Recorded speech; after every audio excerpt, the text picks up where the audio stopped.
agua en el Pacífico tropical oriental tiene un color que no se encuentra en ningún otro océano del planeta. No es el turquesa caribeño ni el gris acero del Atlántico Norte. Es un azul que en la superficie parece casi negro, tan denso que absorbe la luz del mediodía sin devolver apenas reflejo y que a medida que el ojo lo sigue hacia el horizonte se vuelve más oscuro todavía, como si el océano quisiera recordar a quienes lo miran que la mayor parte de lo que contiene nunca ha sido visto por nadie, a 40 metros de profundidad, en aguas que han perdido casi todo ese azul y se han vuelto de un gris verdoso turbio. Algo emerge de la oscuridad inferior. No es una silueta, es una pared. Cientos de cuerpos plateados, cada uno de casi 3 metros, alineados en una formación que desde lejos parece un solo organismo respirando. Las cabezas, planas y extendidas en ambos lados como el ala de un avión, giran lentamente de izquierda a derecha, escaneando el agua con un sistema sensorial que cubre prácticamente 360 grados. El movimiento del grupo no tiene líder visible. No hay un individuo al frente que dicte la dirección, y sin embargo el banco entero gira, asciende, se contrae y se expande como si compartiera un único sistema nervioso. El tiburón martillo en cardumen de varios cientos de individuos en algunos de los puntos más remotos del Océano Pacífico. Y nadie, todavía hoy, sabe con certeza completa por qué. El Pacífico. 63 millones de millas cuadradas de agua salada. Un tercio de la superficie del planeta cubierta por un solo cuerpo de agua, tan extenso que si se pudieran colocar todos los continentes sobre él, todavía quedaría espacio libre alrededor de los bordes. El océano más profundo, con la fosa de las Marianas descendiendo casi 11.000 metros bajo la superficie, una distancia vertical que supera la altura del monte Everest con margen de sobra. El océano más antiguo en términos geológicos, con su corteza oceánica, formándose y reciclándose en un ciclo que ha estado en marcha desde mucho antes de que existieran los continentes que hoy reconocemos en los mapas.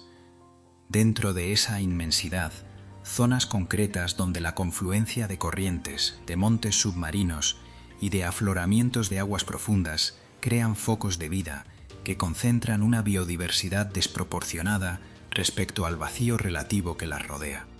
Islas oceánicas remotas formadas por actividad volcánica, cordilleras submarinas que nunca alcanzan la superficie, puntos donde el fondo del océano se eleva lo suficiente para que las corrientes profundas, cargadas de nutrientes durante años de oscuridad en las profundidades, choquen contra la roca y suban hacia la luz.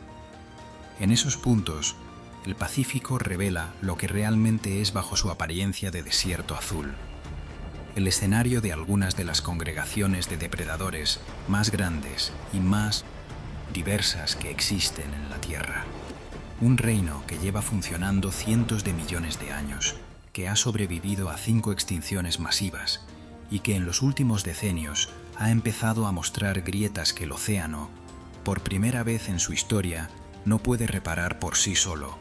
El tiburón martillo, Sphyrna lewini, tiene una de las anatomías más reconocibles y menos comprendidas de cualquier animal marino. La estructura aplanada y extendida de su cabeza, lo que los científicos llaman cefalofoil, no es un capricho evolutivo surgido de un proceso aleatorio. Es un órgano sensorial completo distribuido sobre una superficie mucho mayor que la de cualquier tiburón de morfología convencional. A lo largo de todo el borde anterior de esa cabeza están distribuidas las ampollas de Lorenzini, los electroreceptores que detectan campos eléctricos generados por la actividad muscular de otros animales.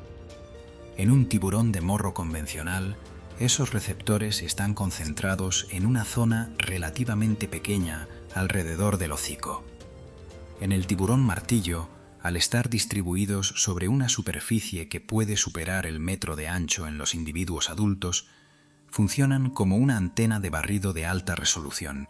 El animal detecta la señal eléctrica de una presa que está enterrada bajo la arena, y al mover la cabeza de lado a lado durante la natación, un movimiento constante y rítmico que caracteriza la forma de nadar de esta especie, triangula la posición exacta de esa señal con una precisión que ningún tiburón de cabeza convencional puede igualar. Las presas favoritas del tiburón martillo son las rayas, especialmente las que viven semienterradas en fondos arenosos. La técnica de caza documentada en varias poblaciones consiste en utilizar el propio cefalofoil como instrumento de sujeción. El tiburón presiona la cabeza contra el fondo arenoso, inmovilizando a la raya contra el sustrato antes de que ésta pueda activar su aguijón defensivo. Es un movimiento que requiere coordinación precisa entre la detección eléctrica, que indica dónde está la raya bajo la arena, y el control motor necesario para inmovilizarla en el ángulo correcto. Los tiburones martillo jóvenes muestran torpeza en esa técnica que desaparece con la edad y la práctica, lo que sugiere un componente de aprendizaje individual más que una programación instintiva completa. El cefalofoil ofrece además una ventaja hidrodinámica que los ingenieros navales han estudiado con atención.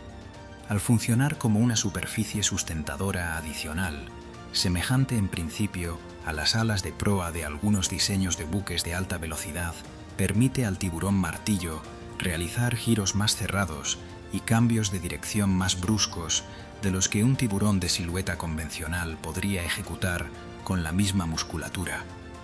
En una persecución de una raya que intenta escapar en terreno abierto, esa agilidad aumentada puede marcar la diferencia entre la captura y la pérdida.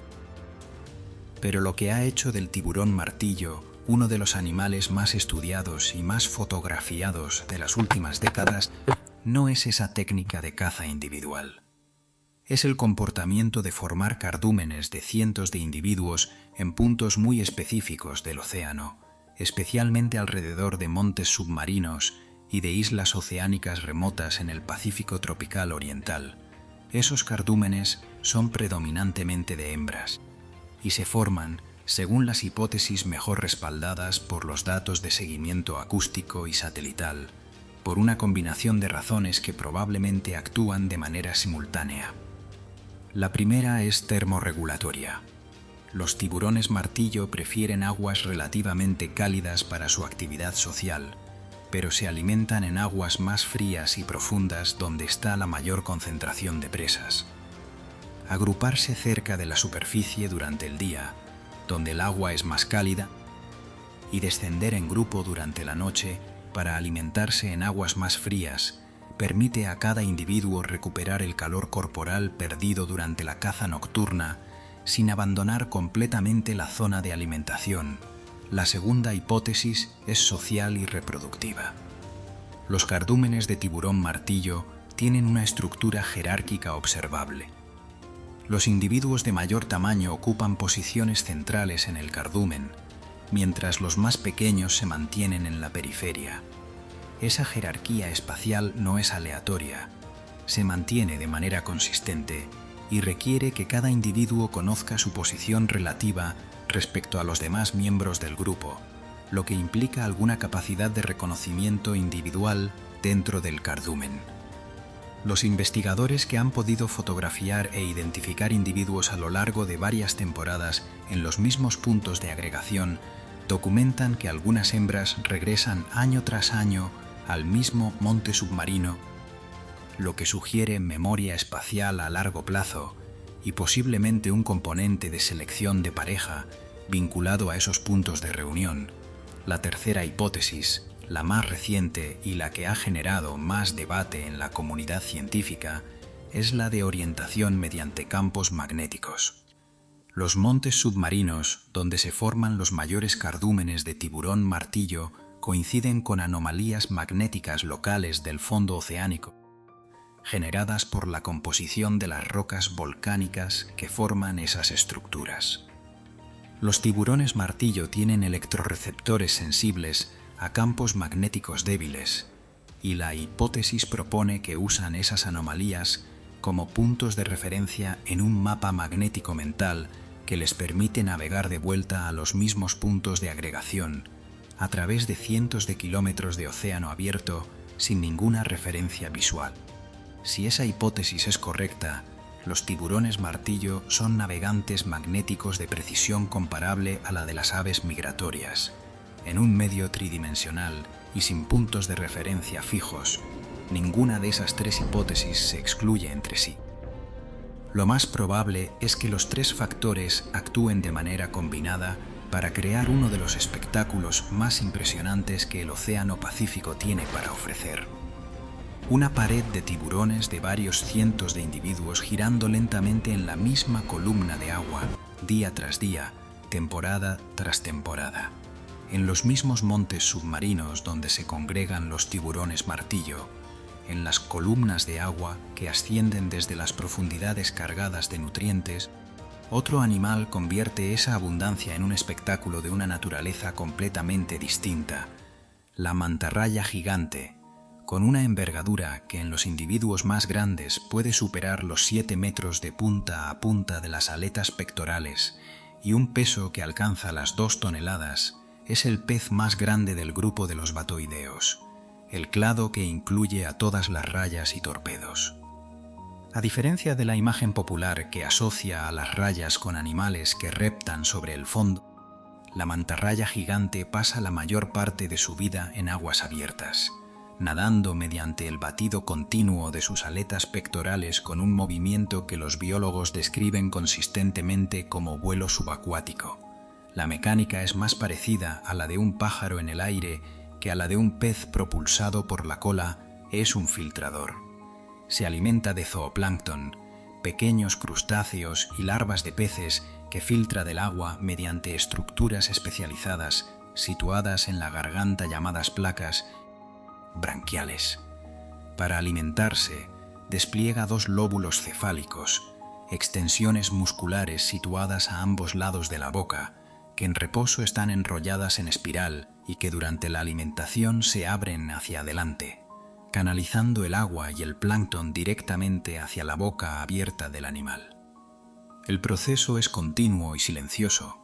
La mantarraya nada lentamente a través de la concentración de plancton con la boca completamente abierta, procesando volúmenes de agua que en los individuos adultos, durante una sesión de alimentación activa, pueden superar varios miles de litros por hora, lo que ha hecho de la mantarraya gigante uno de los animales marinos más estudiados para la ciencia cognitiva. No es su tamaño ni su forma de alimentarse, es su cerebro. La mantarraya gigante tiene el mayor cociente encefálico, la relación entre masa cerebral y masa corporal de cualquier pez conocido. Su cerebro relativo es comparable al de algunas aves y mamíferos. En un estudio publicado en 2016, investigadores que colocaron espejos frente a mantarrayas gigantes en cautiverio documentaron comportamientos interpretados como posibles indicios de autorreconocimiento. Los animales pasaban tiempo significativamente mayor frente al espejo que frente a superficies no reflectantes del mismo tamaño, realizaban movimientos repetitivos inusuales mientras se observaban a sí mismos y exploraban partes de su propio cuerpo que normalmente no pueden ver directamente mientras estaban frente al espejo. La interpretación sigue siendo debatida porque el test del espejo tiene limitaciones cuando se aplica a animales con anatomías y sistemas sensoriales muy distintos a los de los primates para los que fue diseñado originalmente. Pero lo que no está en debate es que la mantarraya gigante muestra comportamientos de curiosidad activa hacia objetos y situaciones novedosas, capacidad de aprendizaje individual y comportamientos sociales complejos que van mucho más allá de lo que cabría esperar de un simple filtrador de plancton. Las mantarrayas gigantes visitan estaciones de limpieza con una regularidad que sugiere planificación, arrecifes o formaciones rocosas específicas donde colonias de peces limpiadores eliminan parásitos y tejido muerto de su piel. Lo notable es que modifican su velocidad de natación y su postura corporal de maneras específicas para facilitar el acceso de los peces limpiadores a zonas concretas de su cuerpo, incluyendo el interior de las branquias, ajustando esa postura en respuesta al comportamiento de los peces limpiadores durante la sesión. Hay negociación en ese comportamiento. hay respuesta contingente a las acciones del otro. Eso requiere un sistema de procesamiento de información considerablemente más sofisticado del que la mayoría de los peces posee. Su tasa reproductiva es una de las más bajas de cualquier pez marino. Una hembra da a luz a una sola cría después de una gestación de más de un año, y el intervalo entre partos puede ser de 2 a 3 años. Ese ritmo tan lento hace que cualquier presión de pesca sobre la especie tenga efectos que pueden tardar décadas en revertirse, incluso si la presión cesa completamente bajo la superficie. En las aguas donde los cardúmenes de tiburón martillo y las mantarrayas gigantes comparten espacio con las corrientes ascendentes, hay un tercer protagonista que opera con una estrategia completamente distinta: la velocidad pura y la coordinación entre depredadores que no tienen relación social duradera entre ellos. El pez vela del Pacífico es considerado uno de los animales más rápidos del océano.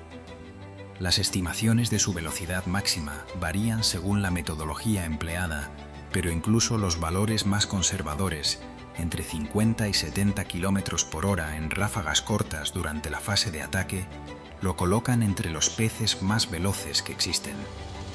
Su nombre proviene de la aleta dorsal, una estructura membranosa que en los individuos adultos puede ser más alta que la propia altura del cuerpo del pez, ribeteada de un azul intenso que hace que el animal parezca construido para la velocidad incluso cuando está inmóvil. Esa aleta normalmente permanece replegada contra el lomo durante la natación de crucero, reduciendo la resistencia hidrodinámica. Durante la caza se despliega completamente. El efecto del despliegue de la aleta sobre las presas es doble. Aumenta visualmente el tamaño aparente del animal, lo que puede tener efecto intimidatorio sobre los bancos de sardinas o anchoas que constituyen su presa principal. Y según hipótesis recientes basadas en análisis de temperatura de la piel durante el esfuerzo, puede ayudar a disipar el calor metabólico generado por la musculatura en pleno sprint, funcionando como un radiador que evita la hipertermia durante los ataques más intensos. La técnica de caza cooperativa del pez vela ha sido documentada con cámaras de alta velocidad en el Pacífico tropical oriental. Lo que muestran esas grabaciones es un sistema de turnos entre múltiples individuos atacando al mismo banco de presas.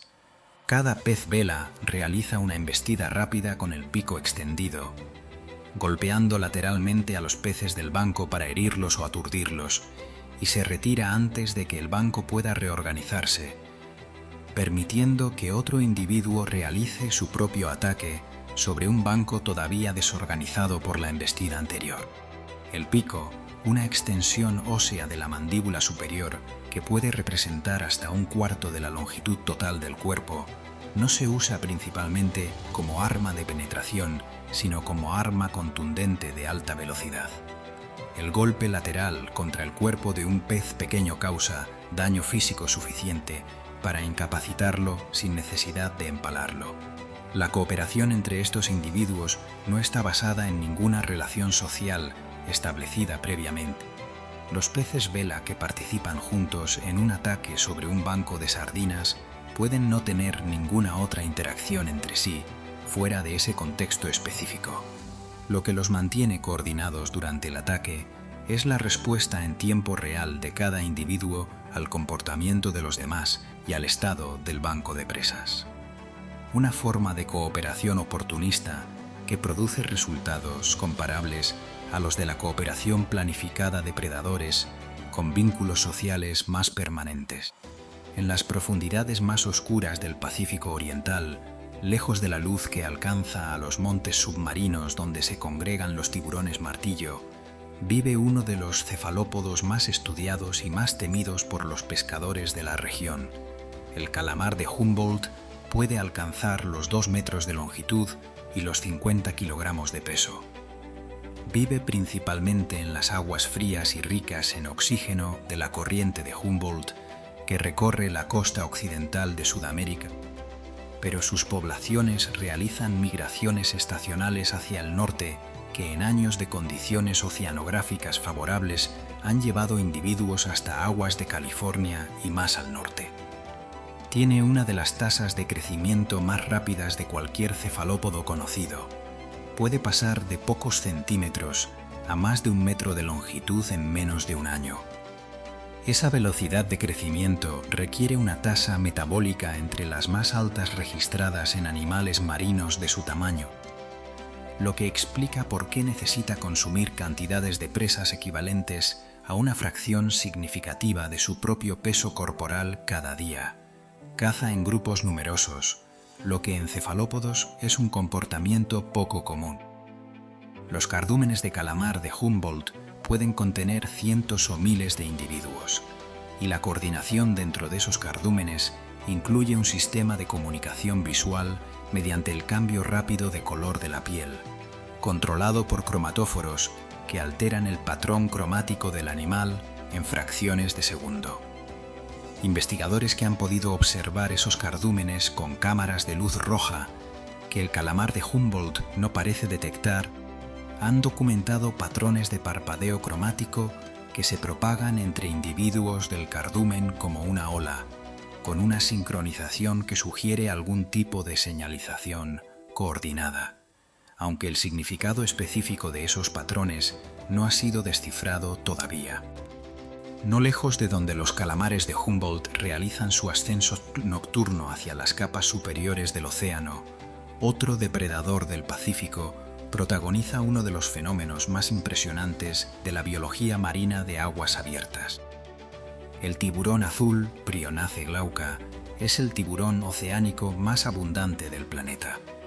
Delgado, con las aletas pectorales largas y elegantes, de un azul índigo en el dorso que se funde con el azul del océano abierto y un blanco casi perfecto en el vientre, es un animal construido para el viaje de larga distancia y la eficiencia energética.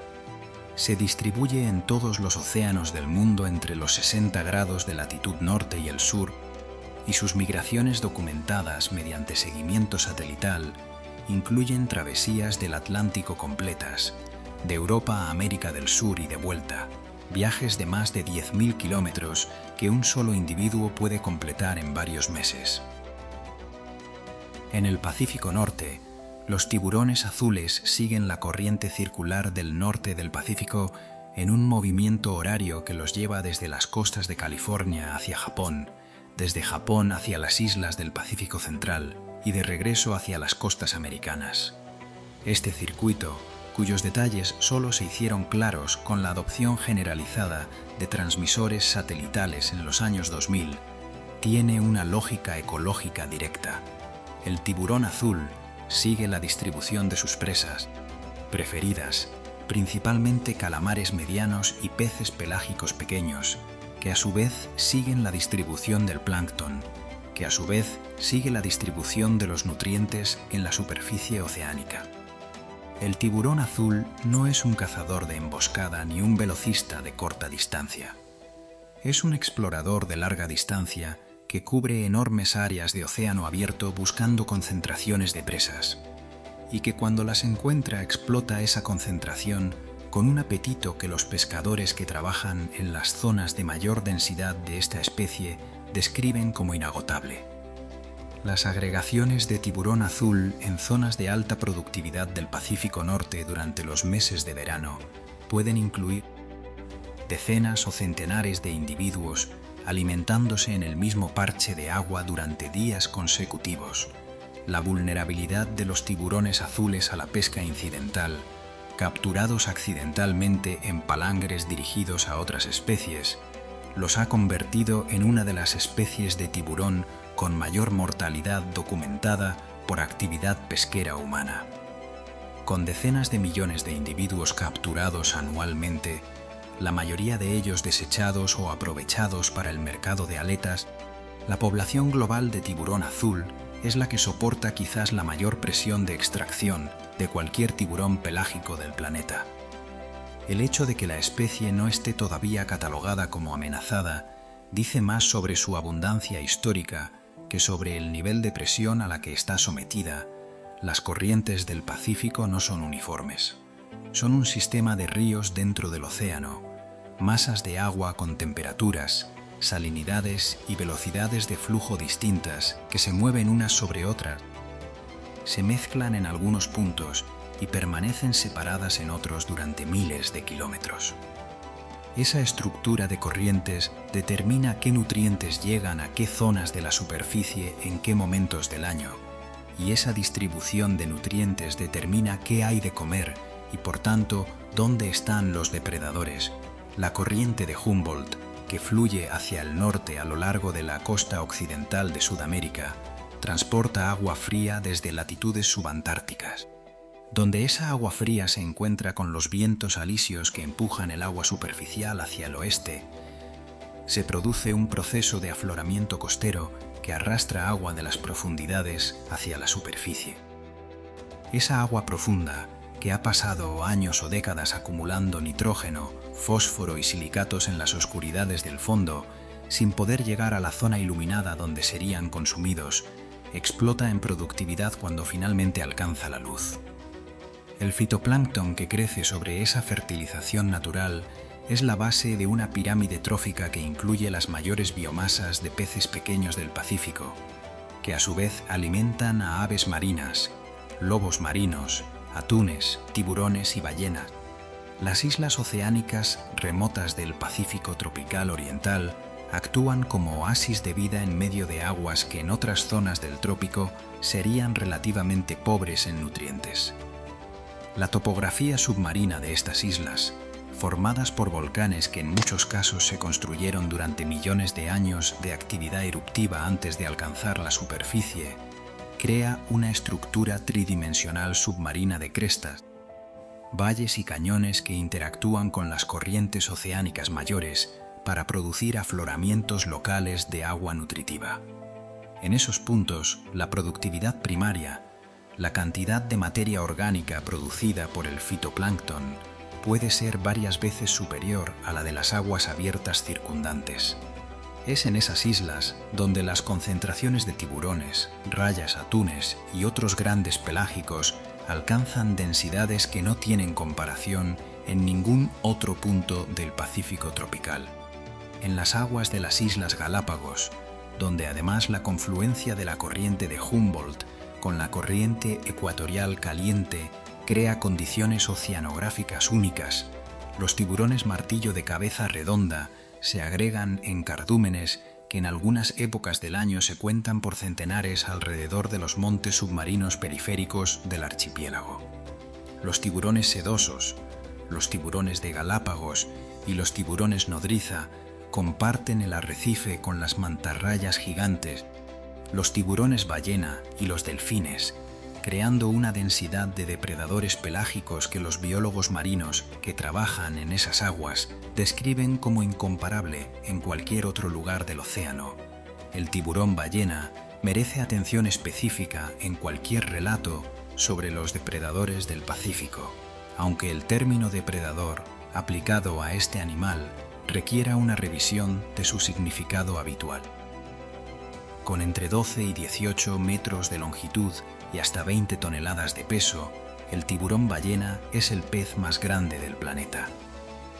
Y lo que ese pez gigantesco come es plancton, peces de 4 centímetros y huevos de pez que filtra del agua con la misma mecánica de filtración que usan las ballenas barbadas, pero en un animal que es indiscutiblemente un pez, con branquias y sangre fría, y las escamas diminutas que caracterizan a los tiburones. La boca del tiburón ballena puede abrirse hasta 1,5 metros de ancho. En las zonas de mayor densidad de plancton, el animal realiza el comportamiento que los investigadores llaman alimentación vertical. Saca la cabeza fuera del agua y aspira activamente la capa superficial más rica, succionando el agua con plancton con una bomba bucal que produce un flujo de entrada visible a distancia. No hay ningún otro tiburón que se alimente de esa manera. Es un comportamiento que parece haber evolucionado específicamente como respuesta a las agregaciones de zooplancton y de huevos de pez en la capa superficial del océano tropical, que en ciertos momentos del año son tan densas que resulta más eficiente aspirarlas activamente que nadar entre ellas con la boca abierta. El tiburón ballena tiene además una piel que los investigadores de visión por computadora han empezado a utilizar de manera inesperada. El patrón de manchas blancas sobre fondo gris oscuro es único en cada individuo, comparable en su especificidad identificativa a la huella dactilar humana. Los algoritmos de reconocimiento de patrones desarrollados originalmente para cartografiar la posición de las estrellas en imágenes astronómicas han sido adaptados para identificar tiburones ballena individuales a partir de fotografías de su patrón de manchas, y la base de datos global que han generado incluye ya varios miles de individuos identificados en distintos océanos, lo que ha permitido rastrear movimientos migratorios de larga distancia que de otra manera habrían sido imposibles de documentar. El tiburón martillo común está catalogado como en peligro crítico de extinción por la Unión Internacional para la Conservación de la Naturaleza, la categoría más alta de amenaza antes de la extinción en estado salvaje. La razón principal es la demanda de aletas de tiburón para sopa, un producto de alto valor en ciertos mercados de Asia Oriental, combinada con la biología reproductiva de la especie. Madurez sexual tardía, entre 8 y 12 años, y camadas de entre 15 y 30 crías, con un intervalo de reproducción de al menos 2 años entre partos. Las aletas del tiburón martillo son especialmente valoradas en ese mercado por su tamaño y la forma reconocible de su perfil, lo que ha hecho que esta especie sea objetivo prioritario de la pesca dirigida a la captura de aletas, una práctica en la que el tiburón es capturado, se le extraen las aletas en el barco, y el cuerpo, que puede seguir vivo en ese momento, es devuelto al mar, donde muere por asfixia al no poder nadar para mantener el paso del agua a través de las branquias, o por desangramiento.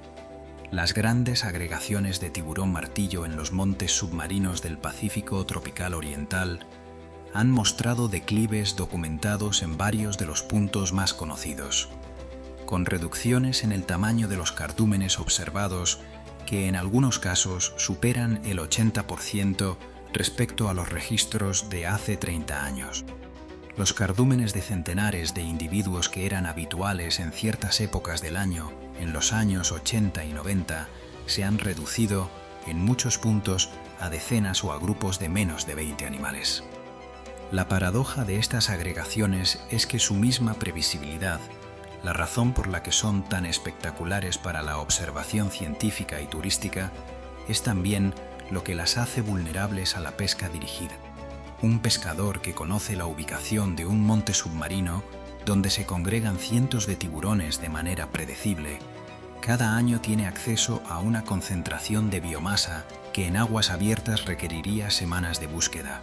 La mantarraya gigante está catalogada como en peligro por la UICN, con la demanda de sus placas branquiales en mercados de medicina tradicional asiática, como uno de los principales impulsores de una pesca dirigida que aumentó de manera drástica a partir de los años 2000, cuando la demanda de aletas de tiburón empezó a ser objeto de regulaciones más estrictas y algunos mercados buscaron sustitutos. Las mantas, cuyas placas branquiales se atribuyen propiedades medicinales que no tienen ninguna base en la evidencia científica, se convirtieron en objetivo de una pesca que su tasa reproductiva de una cría cada varios años no puede absorber. Las reservas marinas establecidas alrededor de algunas de las islas más importantes del Pacífico tropical han mostrado resultados positivos medibles en la recuperación de poblaciones de tiburones y rayas dentro de sus límites.